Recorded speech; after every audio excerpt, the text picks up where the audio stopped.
إن الحمد لله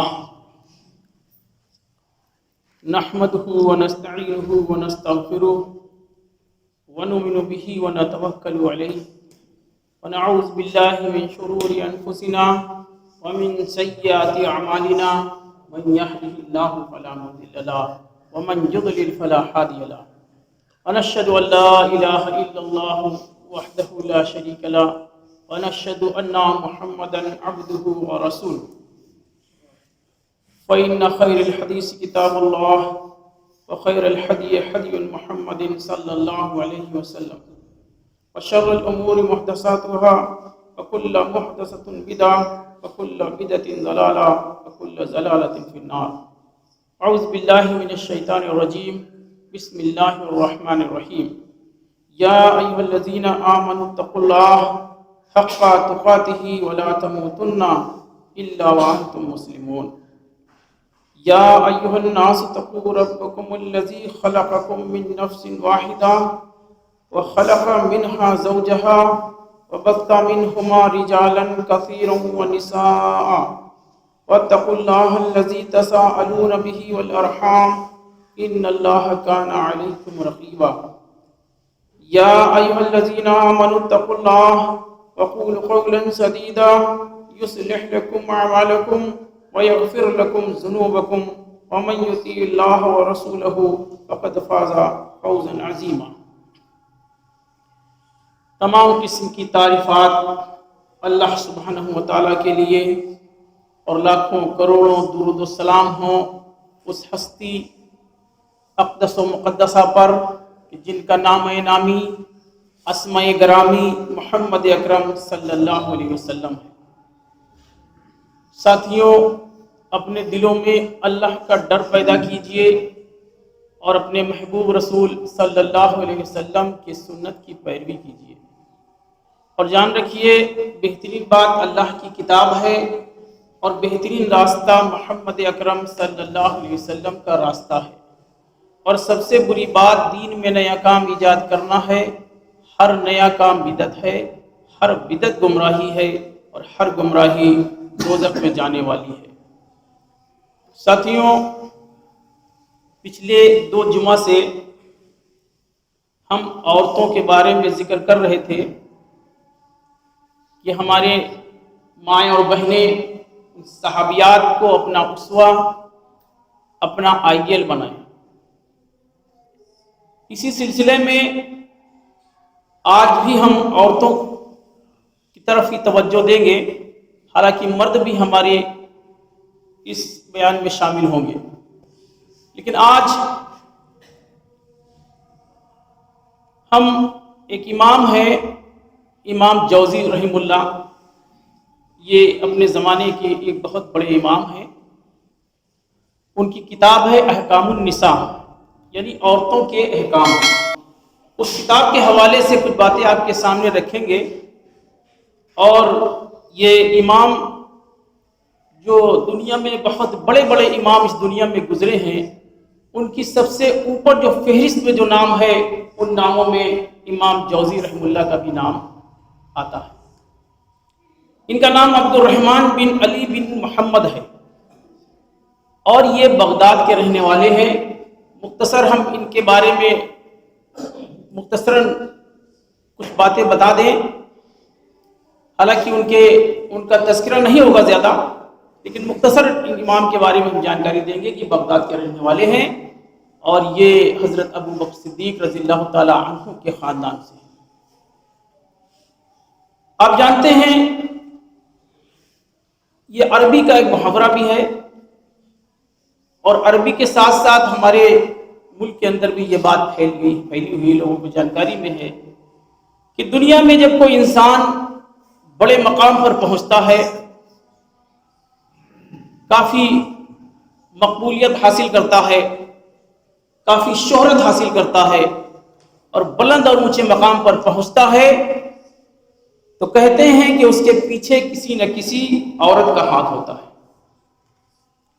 اسی طرح یہ امام صاحب امام جوزی رحمہ اللہ اپنے مقدمے میں لکھتے ہیں کہ میں جب 2.5 یا 3 سال کا تھا تو میرے والد کا انتقال ہو گیا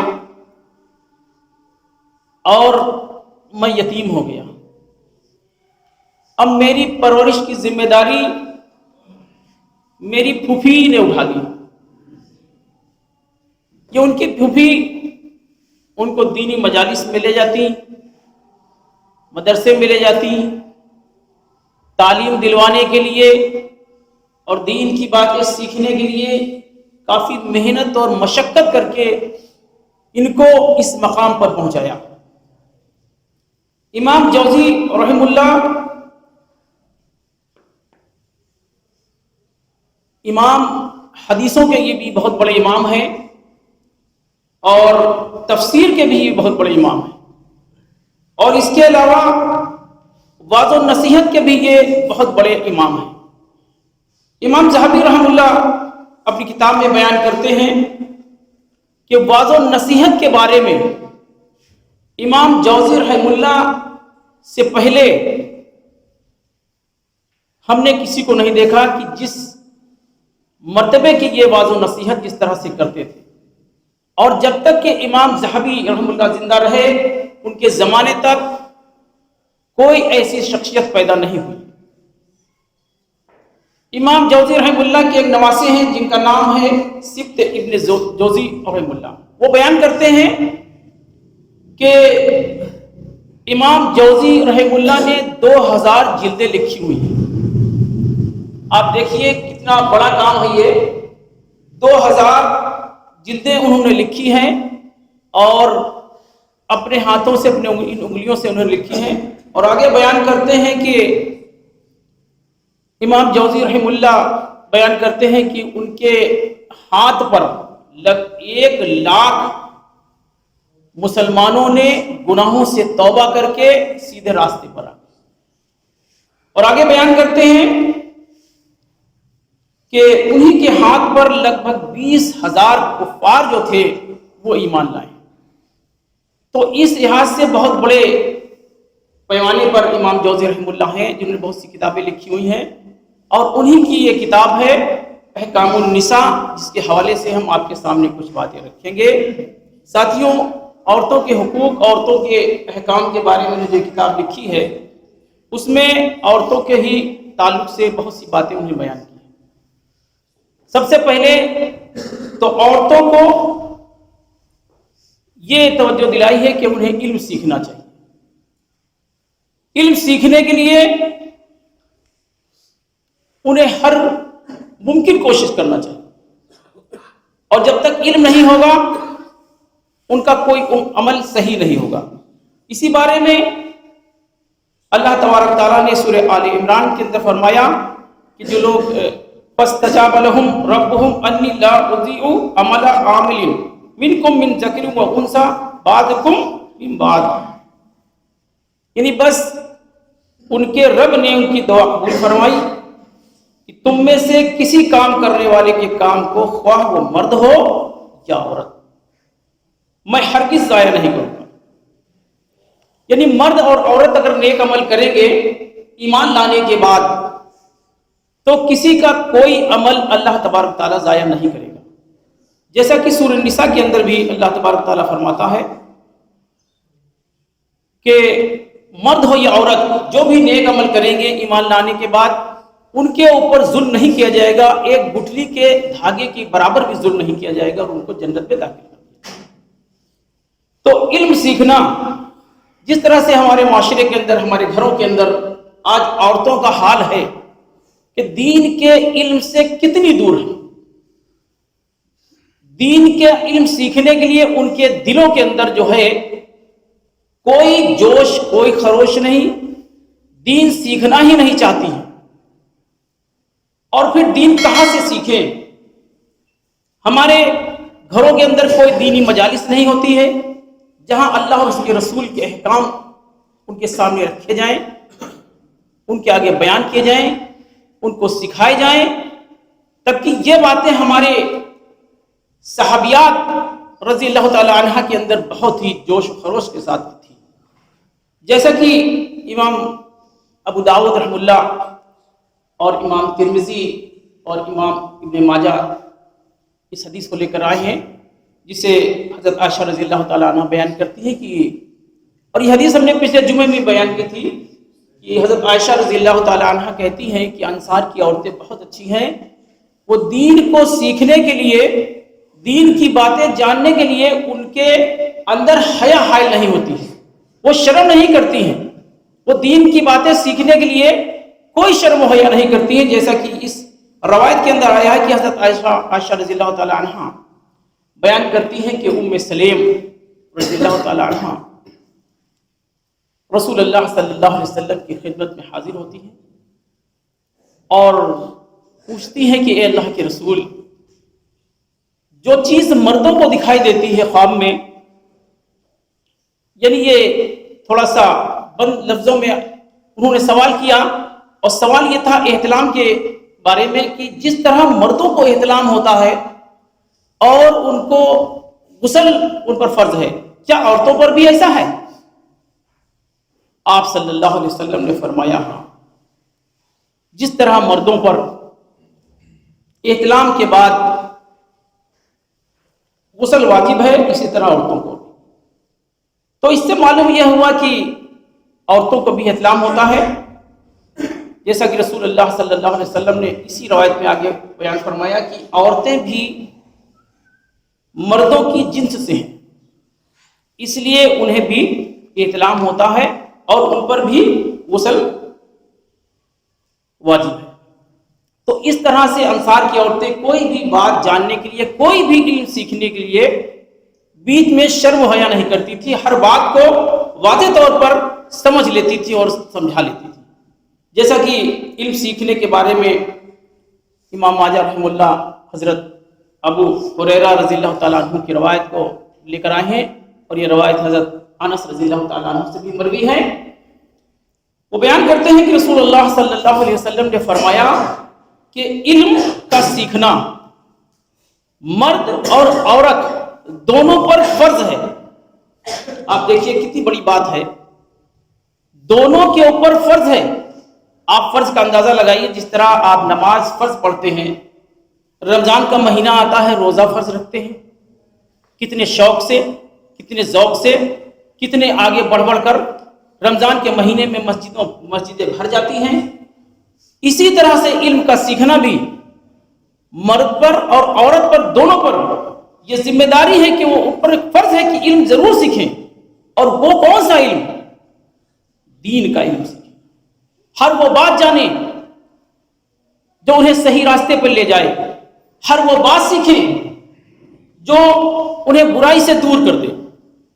اس طرح سے ہمیں دین کا علم سیکھنے میں کوئی شرم حیا نہیں کرنی چاہیے، اور سیکھنے کے لیے جیسا کہ دین علم کے اندر بہت سی چھوٹی چھوٹی باتیں ہوتی ہیں، ہمارے معاشرے میں عورتیں نہیں جانتی ہیں، بچے نہیں جانتے ہیں۔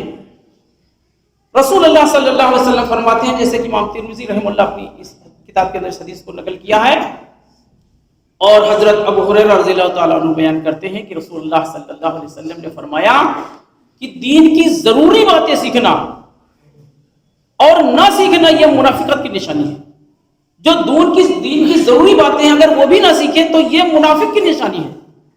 تو ہمیں، ہماری عورتوں کی چاہیے کہ ہمیں ایسی ضروری جو باتیں ہیں انہیں سیکھنا چاہیے، سمجھنا چاہیے، ایسی مجلسوں کے اندر آنا چاہیے جہاں پر اللہ کی اور اس کے رسول کی باتیں بتائی جائیں تربیت کے لحاظ سے۔ جیسا کہ